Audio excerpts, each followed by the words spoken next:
हप्ता आता लवकरच जमा होणार आहे।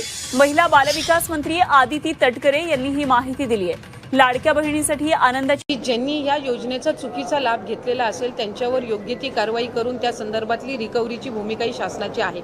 या आधी सुद्धा ज्या वेळेला एका लाभार्थ्यांनी किंवा एका व्यक्तीने 30-30, 35-35 अकाउंट्स ची त्या ठिकाणी एक साताऱ्यामध्ये, एका सांगलीमध्ये, सोलापूरमध्ये अशा पद्धतीच्या घटना घडल्या, त्यावेळेला आम्ही ते अकाउंट त्याच वेळेला सील केलेले आहेत। आणि मला वाटतं एकतर सुरुवातीपासूनच लाडकी बहीण योजना ही लाडक्या बहिणींना त्यांच्या आयुष्यामध्ये आनंदाचे काही क्षण महायुतीचं सरकार देऊ शकले म्हणून ती त्यांना रुचली आहे। पण विरोधकांना सुरुवातीपासूनच त्या ठिकाणी ही योजना ही त्यांच्या कुठेतरी नजरेमध्ये खुपत आलेली आहे।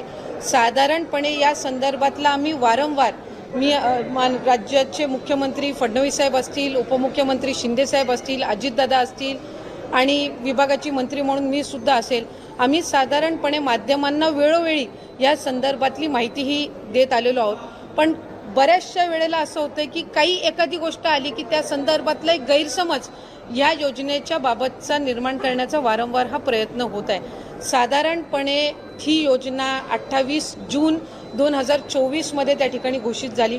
1 जुलैपासून त्या संदर्भातले फॉर्म भरण्याची सुरुवात झाली। पहिल्या टप्प्यातले 2-3 महिन्याची लाभार्थ्यांची संख्या साधारणपणे 1,33,00,000 होती, जे 17-18 ऑगस्ट 2024 मध्ये लाभ आम्ही वितरित केला। त्याच्यानंतर 15 ऑक्टोबरपर्यंत त्याच्या रजिस्टरच्या संदर्भातली जी काही मुदत होती ही त्या ठिकाणी सरकारच्या वतीने देण्यात आलेली होती। आणि या आधी सुद्धा प्रत्येक वेळेला ज्या वेळेला आम्ही स्क्रुटिनी ही जी प्रक्रिया आहे ही साधारणपणे सातत्याने चालणारी प्रक्रिया आहे। याचं कारण असं की वेगवेगळ्या विभागाचे जे डेटा असतात याचा ॲक्सेस त्या पर्टिक्युलर डिपार्टमेंटलाच असतो, त्या विभागालाच असतो। आज महिला व बालविकास विभाग जो आहे हा कृषी व्याप्त होणं ह्या जो कालावधी आहे हा निश्चितपणाने त्या ठिकाणी लागत असतो। जानेवारी महिन्यामध्ये आम्हाला कृषी विभागाकडनं त्या संदर्भातला अहवाल प्राप्त झाला आणि त्यावेळेला नमो शेतकरी योजनेअंतर्गत ज्या महिला लाभ घेत होत्या त्या संदर्भातला आम्ही स्क्रुटिनी केली।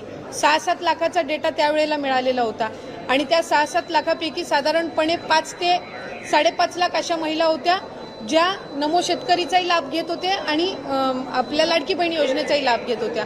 म्हणून त्यांना नमो शेतकरीचा लाभ हा 1000 रुपयाचा जो आहे तो चालू राहिला आणि लाडकी बहीणचा आपण त्यांना 1500च्या ऐवजी 500 जे आपण GR मध्येच नमूद केलेला आहे की तुम्हाला टोटल 1500चा लाभ हा शासनाच्या योजनांमधनं मिळेल।